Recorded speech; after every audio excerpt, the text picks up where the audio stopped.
Good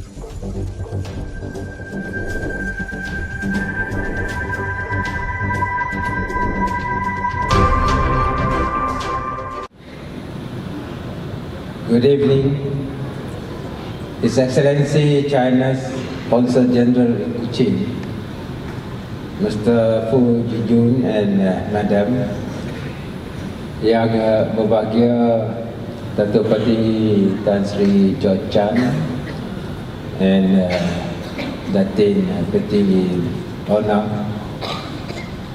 honorable colleagues from our cabinet, Datuk Sri Wong Chun Ko, Datuk Sri Michael Manyin, Lee Kim Shin and Dr. Jerry and their wives, distinguished guests, ladies and gentlemen. Allow me first of all to congratulate the People's Republic of China on the 68th anniversary of the founding of China. On behalf of the state government and the people of Sarawak, I wish to extend our congratulations to the President and the people of the Republic of China on this auspicious occasion, celebrating the 68th anniversary of China. Among the first countries in this region to establish diplomatic relations with the Republic of China was Malaysia. And therefore, the relationship between Malaysia and China from that day has been very cordial, and that is why a lot of visits have been done by the leaders of Malaysia as well as the leaders of China. Having said that, Sarawak also became the beneficiary of these cordial relations. From the time of Behin Sri Taib to the late Tok Nan, and I hope I will enhance this relationship between Sarawak and China. Ladies and gentlemen, we have seen for the last 30 years the development of China that has progressed very well.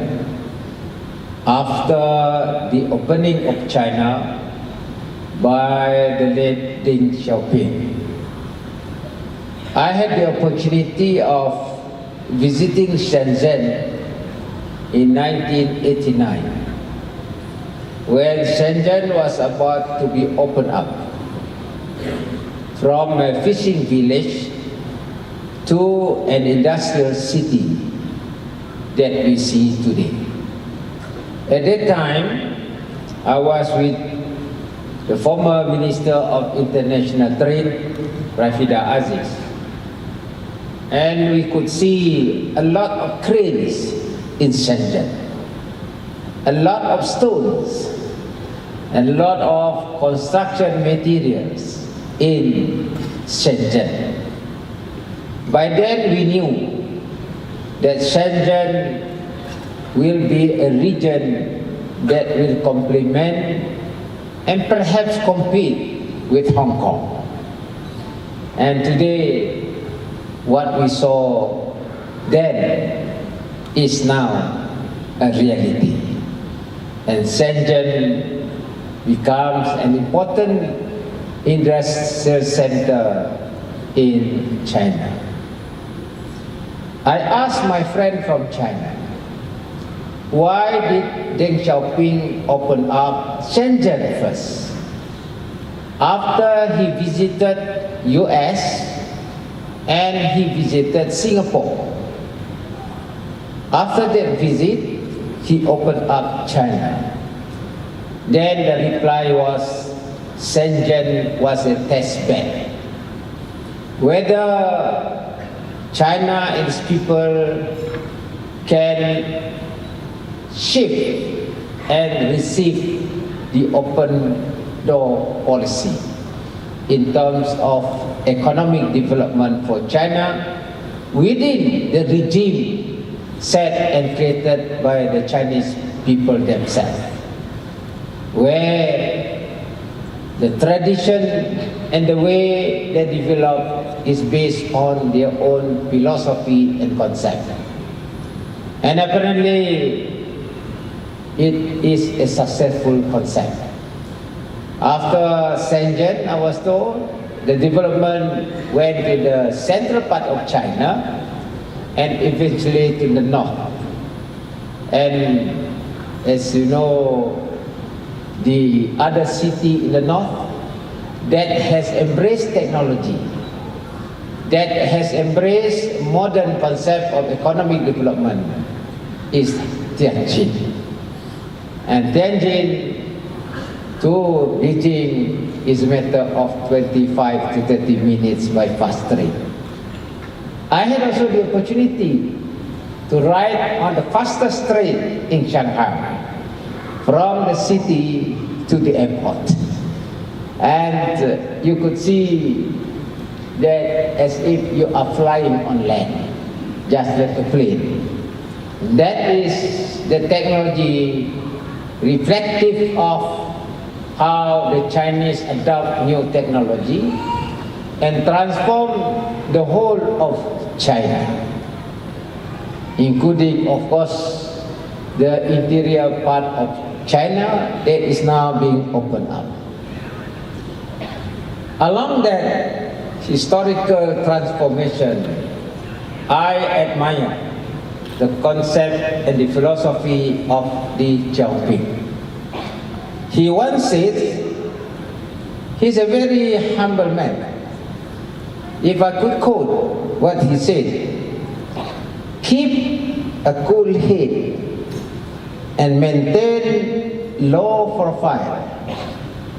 Very cool, low profile. Jangan mau action. And then he said, never take the lead.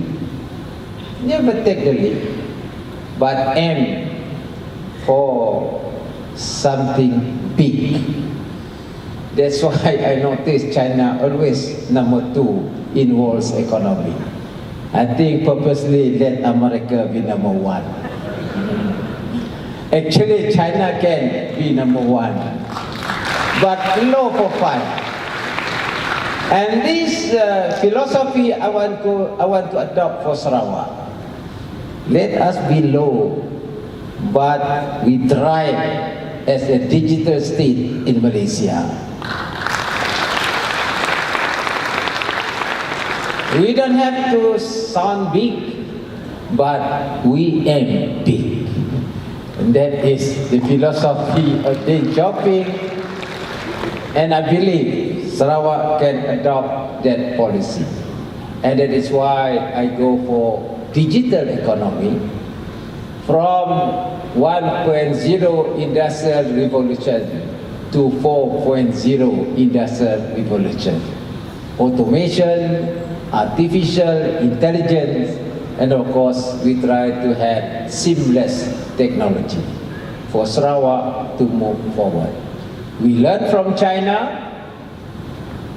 we embrace the Chinese philosophy, adjusted to our needs, and let us be strong like China in Malaysia.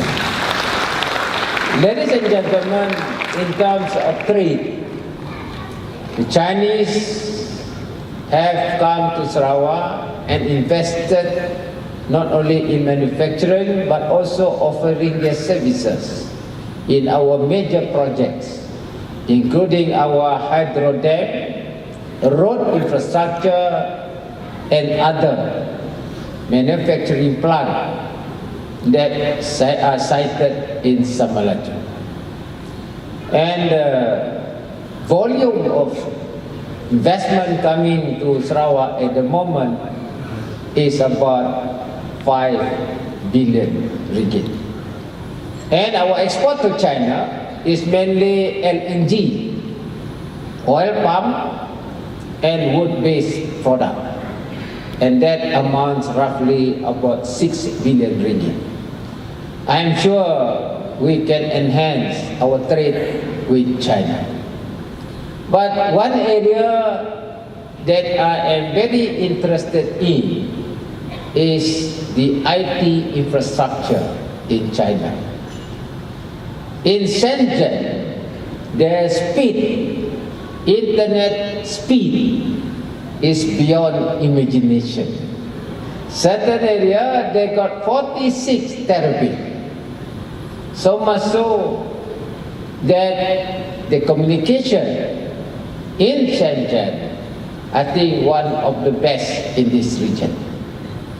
I went to Huawei in Shenzhen, and Huawei has, according to them, 75,000 engineers in R&D.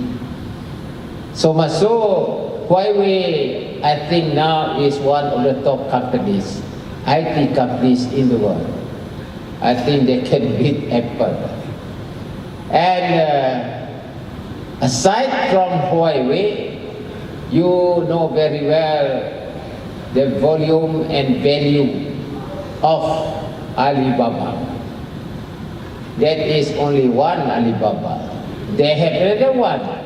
Though the name is Tencent, the value is more than Tencent. Definitely more than Tencent. The name is Tencent WeChat. And then they have also Baidu. And these are all IT companies that are coming up in China. And we would like to see whether these companies can assist us in our move to transform our economy to digital economy. I must tell His Excellency the Consul General that we got a very good response from Huawei. We have requested Huawei to be our partner in transforming our digital towards digital economy. And they are helping us in the hardware as well as the software, including, of course, later on, eventually, we have what we call the e-wallet. In China, if you buy things and you produce your cash money, they say, ini mesti orang luar ini. Because in China, everybody pays by using smartphone. So if you don't use smartphone, you must be somebody betul-betul tidak tahu IT. Because of that, we are working together. We want to establish what we call e-wallet in our development of financial technology. And this morning I had a dialogue with the Minister of International Trade and E-Commerce, Datuk Sri Wong, with me, with the private sector. We are going to establish our own platform called Sarawak Pay. And this Sarawak Pay platform will enable us to have e-wallet, e-pay. And we hope Sarawak Pay will be linked to our friends, our neighbors in Indonesia. Indonesia, they call it JetGo. JetGo platform. Also in Thailand, and of course in China, you have this Alibaba Pay. So when we have a networking in our financial sector, so when you sell your durian king, hopefully Sarawak produce durian king, to China, we can settle our transaction between Alibaba Pay and Sarawak Pay. You don't have to open up your letter of credit. The only thing is you got your money in your account. They got money there, and then you Sarawak Pay recognized by Alibaba Pay. There you are. The transaction is settled. You send your durian, you got the money, and people eat our durian. Maybe we don't use Musang King lah. You use Sarawak King. You must have our brand, so that they know this is Sarawak King durian. After all, it's just the same durian lah. It's just matter of name only. So that there's a difference between Musang King and Sarawak durian. The same with our umpurau. Because I understand some people cannot pronounce umpurau, they pronounce it emperor. Because Chinese got emperor, maybe we have our ikan emperor. Very delicious, but very high price. That is umpurau. And also we can have our own local food that we can export in China, instant food. That is the way forward. And I have requested the Deputy Chief Minister also to go to China, where we can establish hub to hub. With that sort of relationship, I'm sure the economic relationship between China and Malaysia, particularly Sarawak, will be enhanced. Because I think our Sarawak culture is there. Our culture, I think, better to the Chinese, because we have cross marriage and we can understand each other. And because of that, I think, become a good platform to work together. So ladies and gentlemen, especially to the Chinese, I would like to extend my appreciation to His Excellency, the Consul General, for your part, your role. Of course, we have a good relationship between us and Yunnan and the other regions. We have that partnership.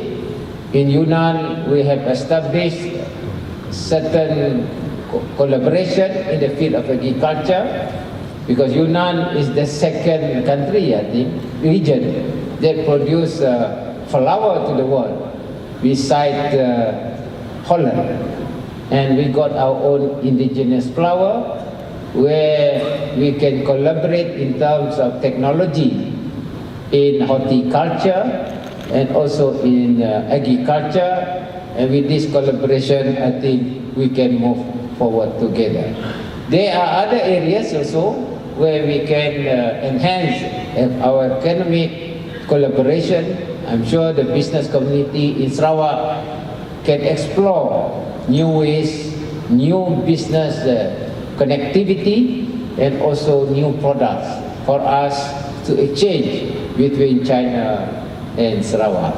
Finally, I wish the People's Republic of China and the government with good future, enhance our bilateral relation between China and also Malaysia, particularly Sarawak, and wish Chinese all the best and good luck. Thank you very much.